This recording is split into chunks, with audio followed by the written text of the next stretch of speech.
It's another day in the hoops capital of the world, celebrating another banner. While Dan Hurley made the rounds in the media today, the transfer portal never sleeps.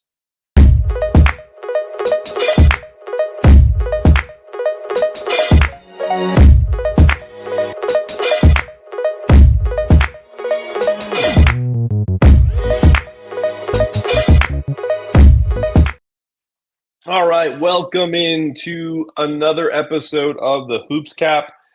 Fresh off the women's domination of the NCAA tournament as a whole, it was nice to get back to UConn just winning a national championship, but also just less stress, right? Watching the women this year was very similar to watching the men the last 2 years in the NCAA tournament.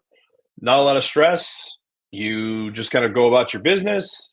I mean, I watched that game holding children. I watched that game essentially doing some chores around the house, all in the background. Loved it. Sat down and had myself a LaCroix and just chilled and really kind of loved every second of it. I think the first like I would say 10 minutes of that game, first quarter, essentially, I was dialed into it to the point where I couldn't do anything else. But after that, it was kind of like if my wife was like, "Hey, do you mind doing something really quick?" I was like, "Sure," because I felt great about it. I felt great about them covering. I felt great about them kicking South Carolina's ass, and it was a wonderful, wonderful day. And I did things in reverse a little bit because I wanted to recap that. But if you haven't already subscribed to the new show, please do so. Take a moment. We're thankful for all of you coming over from Locked On. We appreciate that support. If you haven't already, please subscribe to the show. Download it on Apple, Spotify, wherever you get your podcasts.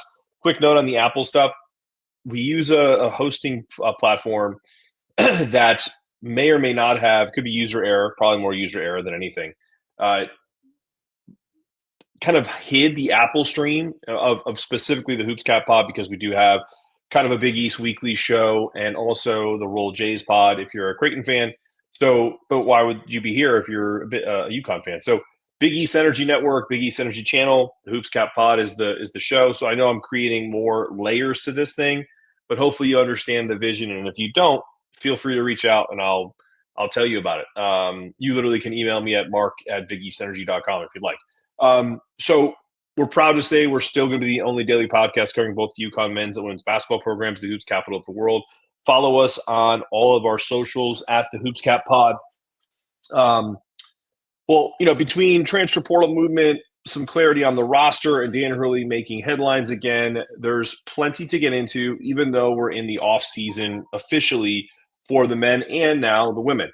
Let's not waste any time. Let's start with the latest from the portal. The biggest headline right now, obviously, UConn gets Silas Demary Jr. as a Husky. Obviously, that happened last week. 6'5" combo guard out of Georgia. Officially committed last week. He's physical, versatile guard who can defend. I had a question that I asked him. As a matter of fact, let's see if we can play that right now. Wanted to ask you a quick question. When the staff approached you, did they say that your game reminded you of anybody or any of the comps that people use, like Tristan Newton or other combo guards that UConn has had in the past? Yeah, it was definitely. They told me I remind them a lot of Tristan Newton. Obviously, I played against Steph when we were back in high school, so we've had those battles. And like they said, we kind of play similarities and have the same traits. And I think that's kind of what caught my eye. Being able to use those bigger guards, being able to defend at a high level, because I would say at times they struggle to defend this year, and I feel like that's a void I can help, and then help other guys become better defenders. And then, just being able to lead, I think they lack from the point guard position outside of DR. Like, he had to play 30 minutes a game. So, just having another guy that can come in and play alongside him, like they said, they would have been able to plug me in this year. They felt like it could have had an even better run. So I just felt like just looking at that and talking to those guys and really seeing myself in their style of play, it was like an A+ for me. Appreciate you, man. Yeah, there's Silas. Last. Really well-spoken kid. Really appreciated his responses there. I mean, he's right. I had a conversation with a good buddy of mine talking about some of the stuff we're going to talk about now about whether Alex Karaban's going to return and his prospects as a professional, which may or may not. I'll talk about that in the second segment. But to that point, one of the things that I mentioned is like at no point in Alex Karaban's future career is he going to be asked to carry the load of an NBA team. And now, if he does come back to UConn, he is not going to be asked to carry the load the way he was last year.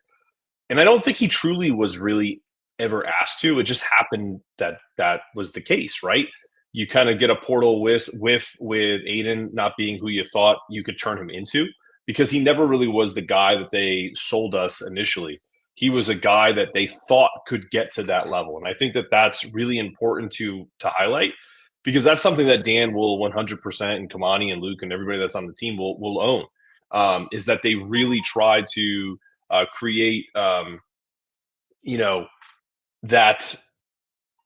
that situation, and it just didn't work out. But anyway, we move on. So Silas is there to take that, and I think Haas would have been in much better shape if a guy like Silas was on this team last year. Same thing with Alex. Some of the ownership that had to be taken by Liam as a freshman that wasn't really kind of what was envisioned also would have been different. So, but as we move forward, I think that that's what's so important about getting the point guard. And I'm not doing this because I hate Duke. I'm doing this because it's the reality, and it's something that I said earlier in the year. I told my doctor, to my doctor of my children, pediatrician, was there last week talking about, because he's a Carolina grad. I'm down here in North Carolina, and he said something to the effect of, man, when Duke beats Houston, I'm not watching the final because I think it's inevitable. And I said, hey, man, Houston's different. They're just a different dude. They're not going to care that Duke has all this size or that, they're anointed, all of this stuff, right? Did I think they were going to have this incredible comeback down 6 with 33 seconds to go? No. But if you guys remember, I know Kansas isn't Duke. I know that's not the same. It's not a great comp, especially this year. Houston did this to Kansas in Fog Allen. I believe it was a 6-point game with about 35 seconds to go, somewhere in that range. This team just never quits, and they won that game in overtime. They didn't need overtime this time. So why am I saying that? Because Kansas does have a point guard, but Duke does not. They just didn't. They just had a bunch of guys who were really talented, really big, really strong, and they were able to kind of beat up on people throughout the entire tournament up until this point, and also obviously throughout the ACC tournament. There's really no – if this team had – what's so crazy? And I Duke fans, if they listen to this, and I'm going to clip it. If Duke had Jeremy Roach in this team, they win that game because he would have calmed them down. He would have chilled them out. If Duke went and got a portal guy, if Duke had Hassan Diarra, they win this game. So, anyway, obviously the other news in UConn world is Tarris Reed is back. Obviously, I was 1,000% wrong after some early reporting, including myself, that Reed was expected to transfer. He's now staying in Storrs. Maybe he never thought he was going to ever leave. But according to the source that I won't name again, it is not Tashid Carr. I will tell you that I'll be more skeptical going forward, but what I won't do is just not believe someone that's essentially in the building or adjacent to it. And I also couldn't be happier to be wrong. I wonder if all the people that hit up my mentions about like wanting an apology, when I've said it 1,000 times that I would own it, which I'm doing again today. If they've ever made a mistake and then said, man, I'm so glad I was wrong about that. I mean, good God. It would have been terrible if you lost Tarris, right? Because then you're going to have to bring Eric along faster. You're going to have to find another big body, someone that has to kind of deal with the intricacies of UConn's offense. I think Tarris being back another year, I never wanted him to leave. So anyway, But that's the news right now. We really are waiting on Alex Karaban. Like some of the Big East news is we lost Isaiah Abraham to Georgetown. Ed Cooley picks up a Husky in the portal. Ada Mahaney is yet to tell us where he's going, or if he's going back west, or if there's another team in the mix. Ahmad Noel, same thing. I wouldn't be surprised if he stayed somewhere around Philly. Youssef, obviously the 6'10" big, with some crazy potential athleticism. Not quite ready for Danny's system. We'll see about where he goes. Georgetown and Butler both made some big pickups. Michael Ajayi going from Gonzaga to Butler is an interesting pick. Also, Michael Conley, the lefty from Xavier, I thought he was going to go to Texas. He actually went with Pat Kelsey in Louisville. So really interesting transfer portal stuff. Really excited about Tarris returning. When we come back, there's a name that I floated around that could be interested in the Huskies. Do they have mutual interest? Or have they been in contact with him? Rob Wright, the Baylor freshman who was Liam McNeely's teammate, Cooper Flagg's teammate a couple years back. We're going to talk about him and others and the AK potential return, coming back after the break.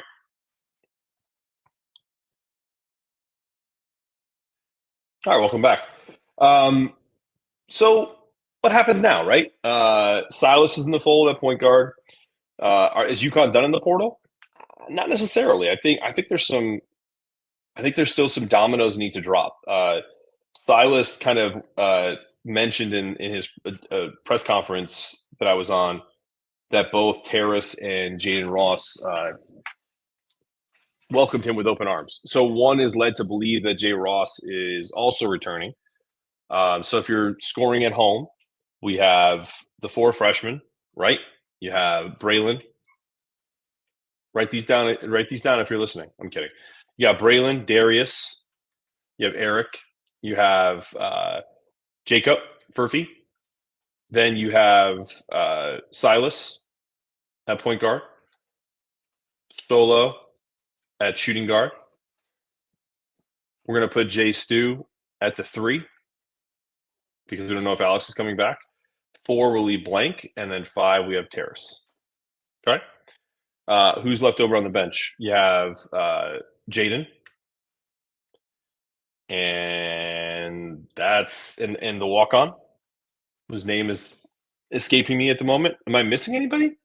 You lose Ahmad, you lose Haas, you lose Samson, you lose Aiden, you lose Youssef, right? That's 5. I think I'm missing someone. You lose Isaiah Abraham, who's just transferred to Georgetown.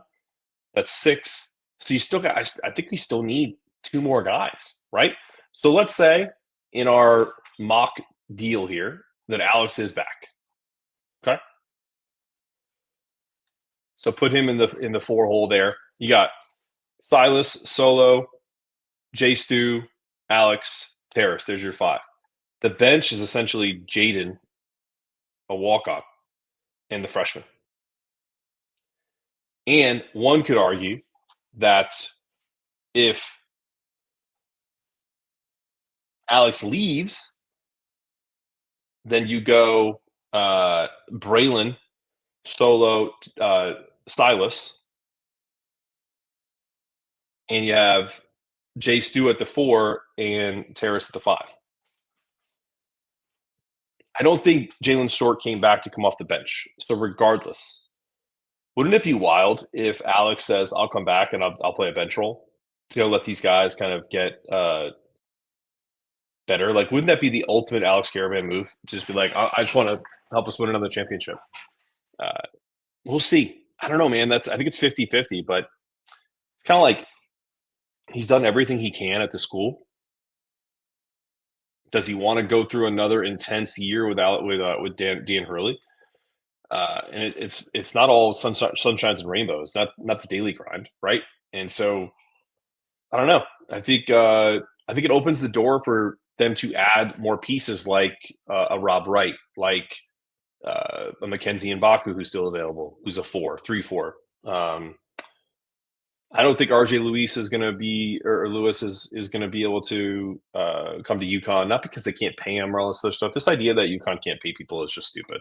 They got arguably the best point guard in the portal that they wanted that has size, because they didn't want to get a Donovan Denham or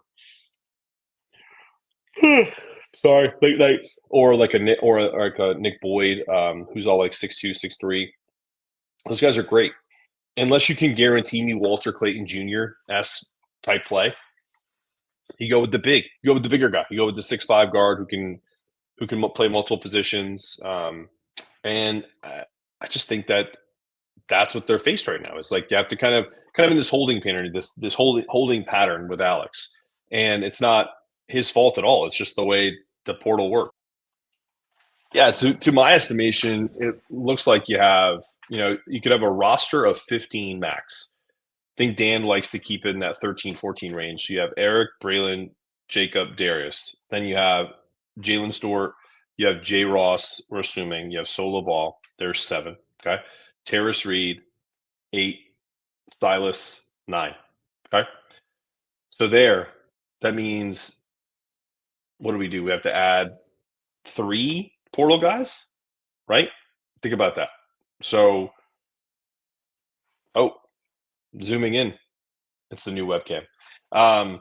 So the 3 portal guys, I think, are still out there. And so I have to feel like we're going to be in good shape with once we kind of take a look at who these portal folks are. And just judging by what Dan has done with success, like he got quite a few folks to come to his 22-23 team, 23-24, that probably would have gotten starters minutes at other places. So are there some diamonds in the rough out there that we're not seeing?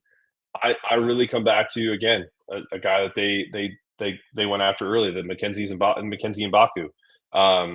I could see them going after I don't think Cameron Heidi's going to Texas. I liked him, but I don't think that's a Dan Hurley guy.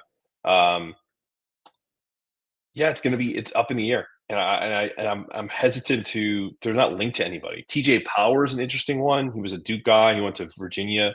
He's a former 5-star and 6'9", 221. Kind of an Alex Karaban clone in that respect. That could be someone that is an ad. But you'd like to think that a guy like that is probably wants to go somewhere and start, right? So we'll see. We'll go from there. When we return, we're going to talk about Dan Hurley on Pardon My Take, and he was also on Dan Patrick today. Got some interesting, fun stuff that he talked about coming up after this.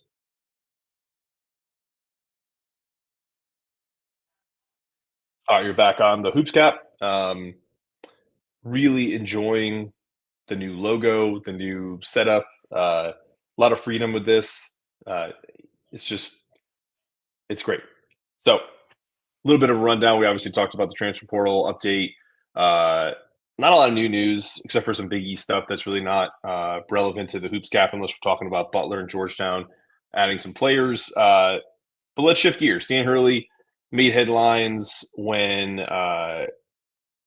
he was, filmed after the Route of 32, and then Bobby Mullins, went after a reporter. He apologized for it. We moved on. But he addressed that kind of viral tunnel clip from the loss to Florida in the round of 32. And, he owned it, but also he clarified, and this is pretty much known stuff, but this is what you have to do when you're Dan Hurley and you're the guy. He said, Florida fans already hate me because I blamed it on the refs. He said, so I didn't give them the proper respect, which they did beat us fair and square. I'd like to get that out of the way there. He went on to say he didn't actually believe what he said in that moment. He was filled with emotion as the dream of a three-peat slipped away. And honestly, if you follow Dan all year or at any point in his career, it's just not surprising. He's just good for basketball. He's passionate. He wears it all on his sleeve, much like your boy here. And he clarified, and this is what I thought too, there was a call on Karaban, a drive that I thought should have been a foul, and that was on his brain. Or that was on my brain, he said. And I thought it was in a safe space to just let off some steam. He clearly wasn't. And so He gave his flowers to Walter Clayton Jr. on PMT, calling him how he took over the late game stretch. He did a little bit of a Kemba Shabazz thing down the stretch, which I thought was a nice nod to those UConn greats. He also reflected about the importance of context to how UConn's season ended. He said the loss still stings, but there's something reassuring about the head coach taking accountability and still being ready to reload because, let's face it, just adding Silas gives them a new dimension. Returning Tarris, returning Jay Stu, potentially Jay Ross, and then going from there. And then having this talented freshman class that's coming in, third or second recruiting class in the country. He also made a proclamation, I felt like, on Twitter, talking about how 12-time national champion UConn women, undeniably the basketball capital of the world. Here at the Hoops Cap, we call it the Hoops capital of the world so we don't get sued. But let's not forget, between the UConn men and women, just like our banner says down here, 2 programs, 1 dynasty, 18 banners since 1995.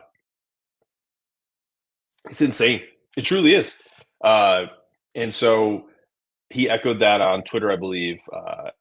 It's kind of an incredible thing.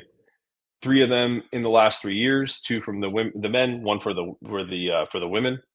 Obviously, yesterday we went live and celebrated. I still have been kind of giddy about the women. I put out a new shirt on our BigEastEnergy.com website. Go check it out. Also, I'm gonna post this real quick. I'm gonna pause. So real quick, before I sign off for the day, I want to show you something that we have that we've created under the 2 programs, 1 dynasty, 18 banners. Let me show you something really fast. So this sweatshirt is the Dynasty sweatshirt. You can find it at BigEastEnergy.com. I'm going to put up a banner right now that you can see the Big East banner. So you can check out and get this just on its own at www.BigEastEnergy.com. Go to catalogs. You get it. There's not many items right now. We're still filling up the store. So the Hoops Cap, 2 programs, 1 goal, 18 banners and counting. That's the shirt right now. The sweatshirt. It's a sweatshirt with no hood. So you can, like, if you like this and you're not a sweatshirt fan, you can get this as a hoodie. You can get this as a T-shirt. But how you can get 2 huge values off of this is if you check out our Substack. Check out our Substack, Hoops Capital of the World.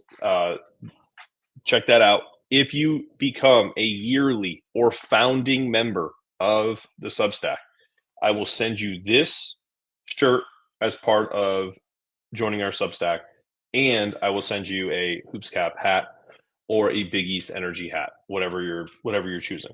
All right. So go check that stuff out and let me know what you like about it. If you're thinking about getting an order of something here, really appreciate everybody that's jumped on the Big East Energy and the Hoops Cap train. Up next tomorrow, we're going to tell you and welcome you to the Sarah Strong era. Mark Zanetto asking you to stay connected. Make sure that you are always connected with me on all my socials at Mark Zanetto CBB or the Hoops Cap, Big East Energy, all of it. We're bringing all kinds of content all this year and into next year. Appreciate you all. Have a wonderful day. Go Huskies.